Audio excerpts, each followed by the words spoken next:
19일 수요일 모닝 미팅 시작하겠습니다. 네, 먼저 저희 산업기업부터 시작할 텐데요. 먼저 제가 철강산업 업데이트 드릴게요. 보선철강 9월 출고 가격 리포트인데 4달째 연속해서 가격을 올렸습니다. HR 가격은 이제 200원 올렸고 냉연 가격은 262원 올렸는데 지금 화면에 보선철강 지금 잠깐 주가 봐주시면요. 그러니까 4달 연속 올렸다라고 하면 그죠? 9월이니까 9, 8, 7, 6, 6월부터 계속 올린 건데 주가를 보면 그죠? 4달 연속 올린 것 같지 않습니다. 주가는. 그러니까 과거 같으면 이렇게 가격 인상이 있을 때는 주가 상승도 같이 나타나고 했었는데 최근에 이제 주가 상승이 그렇게 동반되지 못하고 있는 모습이다라는 걸 좀 기억할 필요가 있고요. 그게 4달째 가격을 올렸다고 말씀드렸는데 가격 인상 요인은 일단 원가가 가장 큽니다. 원가가 8월 17일 기준에 철광석 가격이 이제 120불이었는데 어제 또 5% 이상 급등을 해서 이제 126불까지 올랐고요. 참고로 5월 평균 가격이 90.5달러였고 6월 평균이 100.9달러, 7월이 105달러였습니다. 그러니까 지금 126달러라고 하면 7월 평균 가격 대비로도 벌써 한 25달러 정도 올라 있는 거예요. 그러니까 원가 부담이 앞으로 계속 될 거라는 거고 이것 때문에 가격은 올리고 있는데 스프레드가 개선되기 쉽지 않아 보인다라는 말씀이고요. 중요한 거는 이게 중국이 가격이 오르면 과거에는 중국가 내수 가격이 오르면 그게 중국의 수출 가격 인상, 그다음에 국제 가격 상승, 한국 내에서 철강 가격 상승 이렇게 이어졌었는데 그게 잘 안 되고 있다는 겁니다. 숫자로 말씀드리면 중국의 HR 기준 내수 가격과 수출 가격이 지난 4월 달 바닥 대비해서 11만 원과 7만 원 올랐는데요.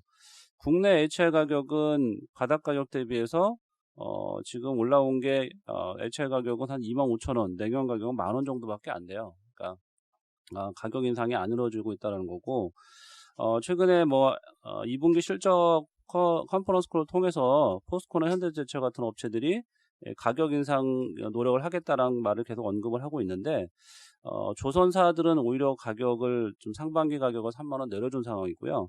자동차 회사들은 가격 협상 자체가 지금 잘 이루어지고 있지 않은 상황이니까 동결이라고 봐야 될 거고 그 밖에 유통이라든가 제하변, 관광업체들 대상으로 이제 올리는 시도가 일어나고 있기 때문에 전반적인 가격 인상은 좀 쉽지 않다라고 보시면 될 것 같고 이런 현상이 나타나는 이유는 중국은 경기 부양하고 하면서 돈 풀고 하면서 내부적으로 좀 가격이 오르는 거 용인이 되는 좀 분위기인데 그 밖의 지역들은 경기가 좋지 않고 여전히 불확실성이 있으니까 철강제 구매에 적극적이지도 않고 또 가격 인상도 그렇게 쉽지 않은 상황이라고 보여지고요. 이런 것들이 지금 말씀드린 철광석 가격 올라가는 것들이 4분기에는 좀 원가로 많이 작용을 할 텐데 수익성에는 부담스러운 요인이 될 거다 이렇게 보고 있습니다. 그래서 저희가 철강금속 산업에 대한 의견은 투자 의견은 뉴트럴로 계속 유지를 합니다. 네. 국내 가격 인상이 안 되는 게 전방이 안 좋아서 그렇다는 좀 말씀이신 건가요? 그렇죠. 네. 근데 이제 자동차 쪽은 솔직히 좀 괜찮은 상황 아닌가요? 지금 자동차 쪽 강판은 좀 올릴 수 있는 그런 여지가 있지 않나요? 그러니까 이게 좀 나눠서 봐야 되는데요. 가격과 물량 측면에서 보면은 물량이 회복되는 건 맞아요. 그러니까 5월 달에 막 급감했던 판매량들이 회복되니까 가져가는 물량이 좀 늘어나는 건 맞는데 문제는 아직 가격 인상을 해줄 정도로 그쪽 상황들이 이렇게 많이 좋아진 것 같지는 않다는 생각이고요. 또 한 가지는 그러니까 중국은 좀 괜찮다고 말씀드렸는데 중국 외지역들이 좀 안 좋아요. 특히 이제 우리랑 가까이 있는 일본 경기 안 좋다라는 거 아마 최근에 기사에도 많이 보셨을 텐데 일본도 철강제 순수출가 국가거든요. 그러니까 1억 톤 정도 생산해서 그중에 4천만 톤 정도로 수출하는 나라인데 그러다 보니까 우리나라로 물량 유입이 돼요. 그러니까 중국산은 우리나라랑 가격 차이가 품질 차이가 있어서 가격 차이가 좀 나는 게 좀 원래 일반적인 현상인데 일본산 같은 경우는 사실 품질 차이가 없는데 좀 싸게 들어오는 경향들이 좀 있어서 그것들이 국내 가격, 특히 조선사들이 그런 거 가지고 협상을 하거든요. 그런 면에서는 아직은 경기 불확실성에 대한 요인이 더 크게 작용하고 있다 이렇게 생각을 하고 있습니다. 네, 이어서 카페24 백준기 연구원입니다. 네, 카페24 말씀드리겠습니다. 이번에 TP를 상향을 하고요. 기존에 63,000원이던 이제 목표 주가 9만원으로 상향을 합니다. PSR은 기존 2.5배에서 3.2배로 이제 상향 조정을 했고 그 근거를 좀 말씀을 드리겠습니다.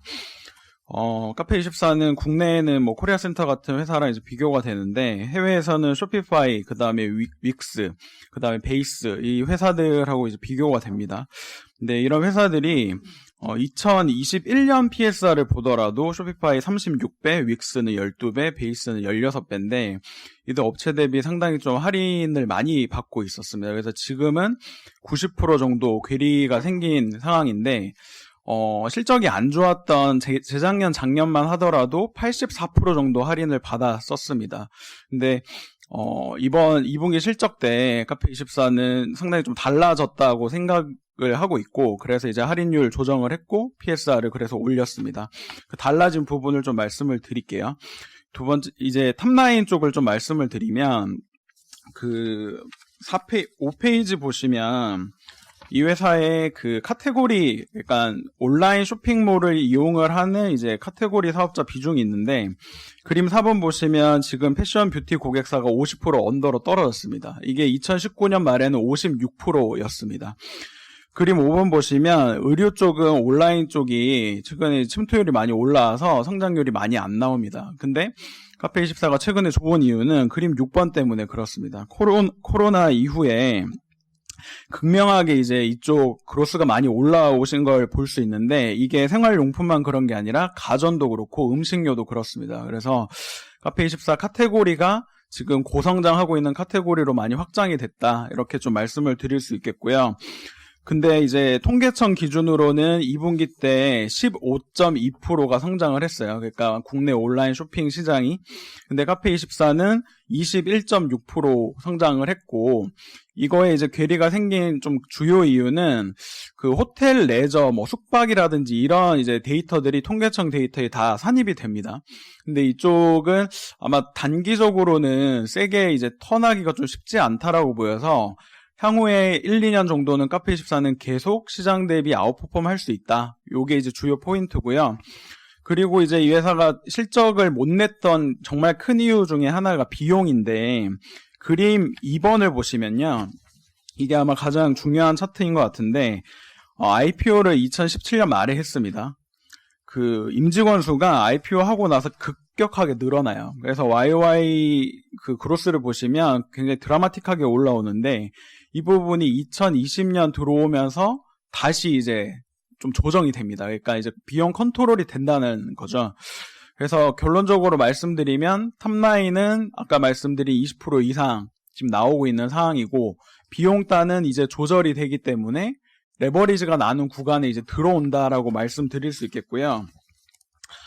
그리고 이제 회사에 대해서 이제 네이버 쇼핑하고 많이 비교를 하시는데, 네이버 쇼핑이 잘 되는 거는 사실 팩트입니다. 근데 카페24를 단순하게 이제 경쟁 구도로 보실 수는 없는 게, 네이버 쇼핑은 사실 신규 쇼핑몰 사업자들한테 되게 유리해요. 만들기도 편하고, 뭐 커피 한 잔 팔더라도 뭐 안에서 쉽게 팔 수 있는 구조인데, 이게 이제 몇십억씩 덩어리가 커지게 되면 자사몰에 대한 아이덴티티를 구축을 하고 싶어 하거든요, 쇼핑몰 사업자들이. 근데 네이버 이제에서 스마트 스토어로 만들면 네이버에서만 이제 팔 수 있게 되기 때문에 아이덴티티 구성이 좀 어렵습니다. 그래서 카페24는 좀 덩어리가 큰 쇼핑몰 사업자들이 많이 구축을 한다라고 보시면 좀 카테고리가 다르다고 보실 수 있고요. 아까 말씀드렸다시피 제 그 리포트 첫 페이지 보시면 온라인 쇼핑 전체 시장을 2년 만에 지금 2분기 때 처음으로 아웃퍼폼하기 시작을 했고, 이 분위기는 향후 1, 2년 동안 지속될 거다라고 보고 있어서 저는 카페24는 뭐 지난번에도 말씀드렸지만 하반기부터는 좀 관심 있게 봐야 되는 회사다라고 생각을 해서 TP를 이번에 상향을 했습니다. 이상입니다. 인건비 증가율은 감소됐다고 말씀해 주셨는데, 그러면은 플랫폼 투자 비용이라든지 이런 부분들에서 비용 통제도 되고 있는 건지 코멘트. 이게 좀 부연 설명을 드리면, 이 회사가 이제 시장의 신뢰를 조금 잃었었던 부분이 있는데, 그 이유가 이 회사가 이제 벤처 기업에서 시작을 하다 보니까 IPO 이후에 돈이 많이 들어왔잖아요. 그래서 이제 비용을 이제 엔지니어들한테 굉장히 많이 씁니다. 그래서 실제로 지금 플랫폼 돌아가는 구조에서 이 신규 인원들의 KPI 설정이 안 돼서 실제로 한 60% 정도 인원만 있어도 지금 돌아가는 상황이에요. 그래서 인력 욕심을 많이 냈던 구조였는데, 워낙 이제 주가가 부진했고 투자자들이 컴플레인도 심하다 보니까 올해부터는 KPI 설정, 그 다음에 인건비 충원에 대해서 조금 꼼꼼하게 보기 시작하신 것 같고, 이런 기조는 아마 올해부터 시작돼서 내년에도 계속 유지될 거라고 판단하고 있습니다. 그 네이버 테이크웨이트랑 카페24 테이크웨이트랑 차이가 어떻게 돼요? 죄송한데 매출 수수료예요. 그 수수료 떼가잖아요. GMV 수수료든지 그 테이크웨이트라고 하잖아요. 그 용어가. 네, 아까 말씀하셨을 때 네이버 맨 처음에 작을 때는 들어와서 나중에 덩어리가 커지면 이제 카페24 가신다고 따로 만든다고 했는데 거기에 대한 또 뭐 테이크웨이트가 틀릴 것 같은데. 일단 PG 수수료는 이런 비즈니스 하는 사업자들은 다 똑같습니다. 코리아센터 마찬가지고 네이버도 마찬가지고요. 그리고 이제 네이버는 이제 사실 네이버 페이하고 좀 지금 시너지를 내야 되는 부분이 있어가지고 일단 수수료 면에서는 큰 차이는 없는 걸로 알고 있습니다. 그리고 일본 이거 스토리는 그냥 없다고 봐야 되는 거 아니에요? 망한 거라고? 왜냐면 맨 처음에 IPO 했을 때 뭐 일본 스토리 했는데 주가 보면 베이스 같은 거는 작년에 IPO가지고 5배 갔는데 이 시장은 있기는 있는 시장인데 얘네가 엑스큐션 못한 거잖아요. 일단 일본 사업에 대해 이제 IPO 할 때 기대를 많이 했었는데 일단 일본에서 안착하기가 상당히 좀 어렵습니다. 이게 로컬 비즈니스 측면이 강하고 지금 잘하고 있는 코리아센터 같은 경우에는 진입한 지 지금 10년 정도가 됐어요. 그리고 일본의 GMO하고 JV를 하고 있어가지고 사실 일본 기업이라고 보셔도 무방할 것 같은데 카페는 이제 100% 자회사고 이제 그냥 들어간 거라서 사실 지금 안착하기 좀 쉽지 않아서 그 부분에 대한 기대가 있었다면 아마 지금 밸류에이션을 더 줬을 텐데 그 부분은 저도 뭐 보수적으로 봤다라고 보시면 될 것 같아요. 네, 수고하셨고요. 이어서 해외 주식 NH 하이엔로 한유연건입니다. 네, 그 바이위클리로 나오고 있는 정기 자료이고요. NH 해외 주식 하이엔로 저희 최근 2주간 증시 리뷰를 간단하게 말씀을 드리면 미국, 중국, 일본 각각 시장을 대표하는 주가 지수는 좀 동반 상승하는 모습을 보였습니다. 미국 주식 시장을 좀 대표하는 IT 성장주가 여전히 좀 증시의 주도주 역할을 차지하고 있다라고 보고 있고요. 하지만은 최근 흐름을 보시게 되면 그동안 좀 소외되었던 기업들도 2분기 이익 저점을 좀 확인을 하면서 상승 흐름에 동참을 하였다라고 보고 있습니다. 미국 S&P 500 기업 중에서 113개 기업이 지금 현재 52주 신고가를 기록을 하고 있고요. 신저가 종목은 없습니다. 저희가 선정한 기업은 퀄컴, AMD, UPS, FedEx 이런 기업들이 최근에 이제 신고가를 기록한 기업입니다. 디테일한 내용은 자료를 좀 참고를 해주시면 좋을 것 같고요.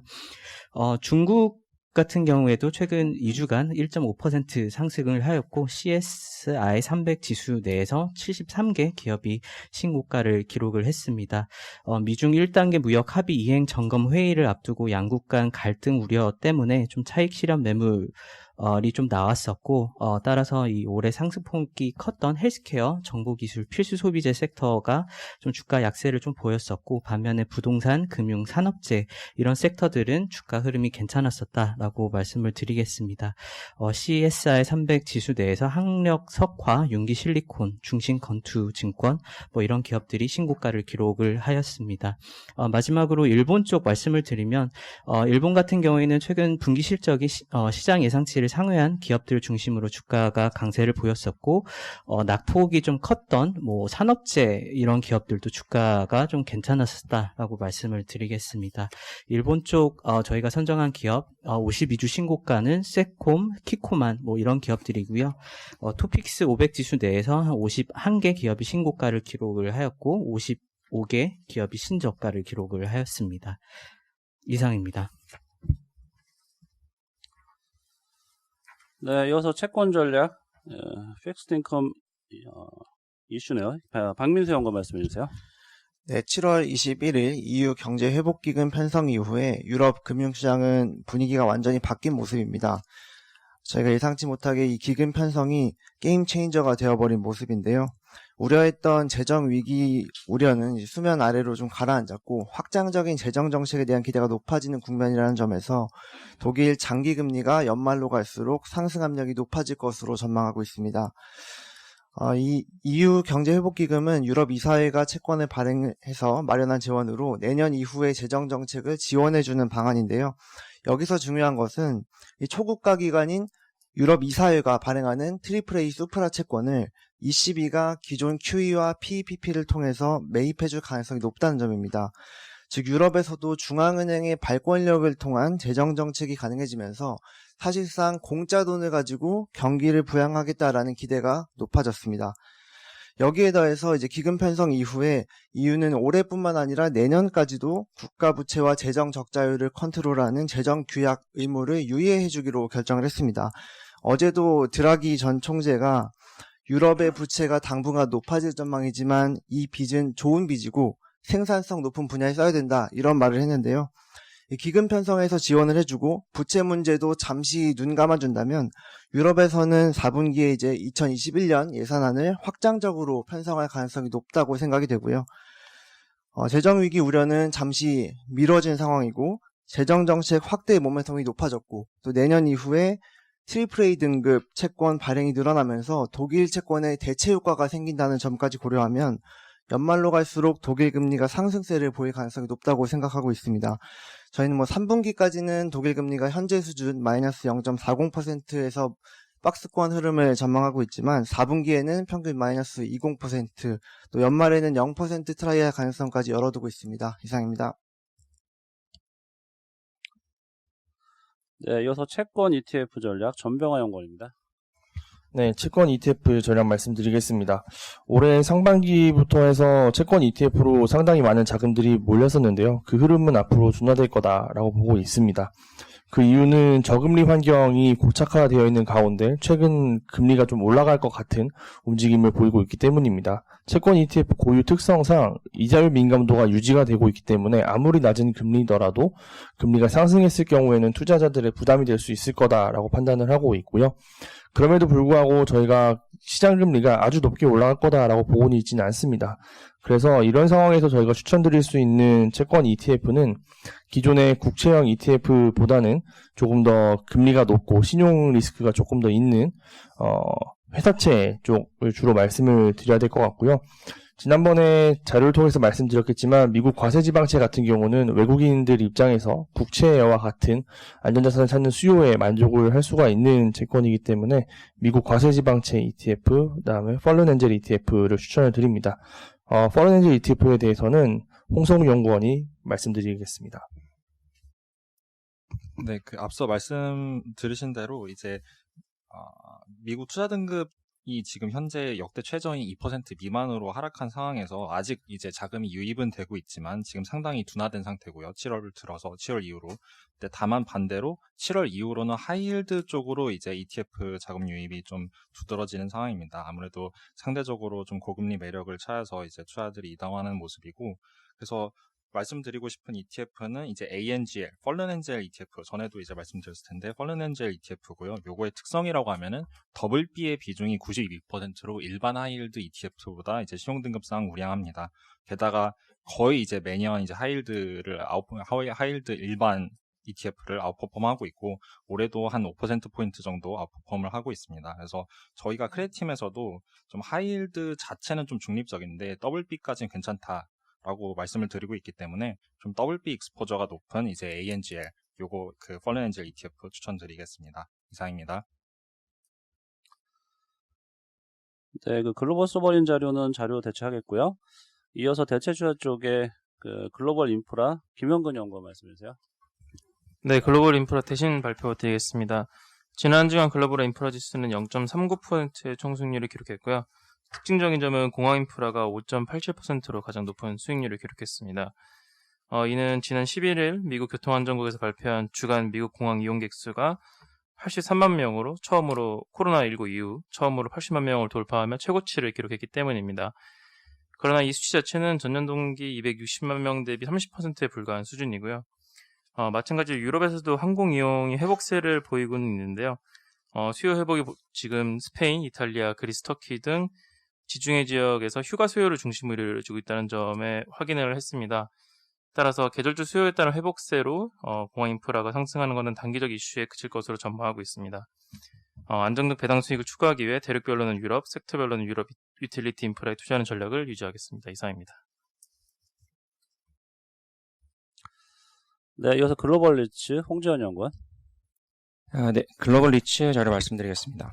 저희 이번에 이제 섹터별로 나온 자료인데요. 저희가 이제 다룬 자료 결론부터 좀 두 가지 말씀드리면, 배당 수익률이 높은 대표적인 섹터가 이제 호텔과 카지노 리츠를 좀 들 수가 있는데, 저희는 호텔보다 이제 카지노 리츠의 좀 배당, 임대 수익이 견조할 거다라고 보는 게 첫 번째고요.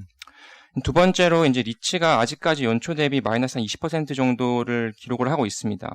그래서 중위험 중수익 자산들이 지금까지 약간 소외를 받아왔었는데, 앞으로 저금리가 장기화되고 또 주식의 밸류에이션 부담이 높아짐에 따라서 리츠가 이제 부각받을 수 있는 환경이 좀 만들어지고 있다라고 보고 있고요. 저 이번 자료 통해서 이제 글로벌 리츠에 대한 의견을 확대로 상향을 하겠습니다. 키 차트 위주로 좀 말씀을 드리면요. 13페이지 봐주시면 되는데, 먼저 호텔 저희가 부동산 분석하면서 저희가 호텔 실적이 개선되기 위한 세 가지 요건으로 먼저 그 해당 그 시장에서 내국인 비중이 높은지, 또 호텔 공급 비율이 이제 뭐 높은지 아니면 뭐 부담이 좀 적은지, 또 세 번째로는 에어비앤비 같은 홈쉐어링 침투율이 높은지 이런 거를 봐야 된다라고 좀 말씀을 드렸고요. 29번이랑 30번 보시면은 해당 도시별로 좀 정리를 해왔습니다. 근데 보시면은 세 가지 요건을 모두 만족시키는 도시가 일단 없고, 대부분의 이제 호텔 리츠 시장이 사실상 미국에 집중되어 있어서 저희는 호텔 리츠에 대해서는 좀 중립 의견을 말씀을 드리겠고요. 또 그림 29번 보시면 점으로 표시된 게 전체 재고 대비 공급 비율인데, 사실상 파리를 제외하고는 앞으로 들어올 물량이 지금 전체 재고의 한 10%가 넘어가는 수준으로 보시면 되겠습니다. 넘어가서 카지노 쪽 말씀드리면 19페이지 봐주시면 되는데요. 카지노 같은 경우는 구조가 이제 그 MGM이나 뭐 시저스 이런 카지노 업체에게 한 30년 단위로 마스터리스로 임대를 해주는 리츠를 의미를 하고요. 이제 그렇기 때문에 사실상 카지노 업체의 후순위채와 좀 비슷한 구조다라고 좀 보시면 될 것 같습니다. 이제 그렇기 때문에 호텔 대비 굉장히 임대 수익이 좀 더 안정적인 편이고요. 카지노 리츠 중에서도 그림 42번 보시면은 이게 지역 카지노랑 이제 라스베가스 카지노로 좀 구분을 할 수가 있는데, 저희는 지역 카지노가 훨씬 더 매출 회복이 빠를 거다라고 보고 있습니다. 2008년도 보시면은 침체기 와도 이제 사실상 지역 카지노 같은 경우는 적게 빠지고 훨씬 더 빨리 회복하는 모습 보였었고요. 그래서 저희는 그림 44번 보시는 것처럼 GLPI, 지역 카지노에 집중된 리츠를 저희 MP에 좀 편입을 했습니다. 이상입니다. 네, 이상으로 자료 발표 마치겠습니다.